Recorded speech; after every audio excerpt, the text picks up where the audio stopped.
managing the Mueller fallout.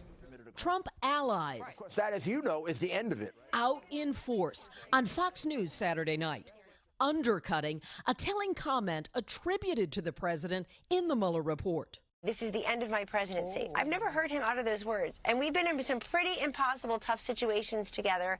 That is not the way he speaks. Anybody who says that he was Debbie Downer all of a sudden, so my presidency is over, is an absolute liar. The president going on offense with a mocking video recap of Mitt Romney's 2012 election defeat, tweeting Romney should have spent the same energy fighting Barack Obama as he does Donald Trump. I can't believe you're going to lose. Yeah.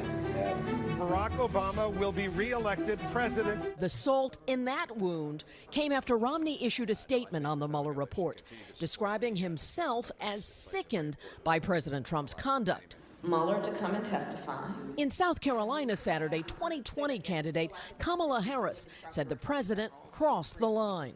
There is no question that there is good reason to believe that there was an obstruction of justice by this president. There's no question. But Elizabeth Warren, campaigning in New Hampshire Saturday, is the only 2020 candidate calling for impeachment proceedings to begin. We have a Constitution of the United States, and it says when a president engages in this kind of activity, then it's time for impeachment.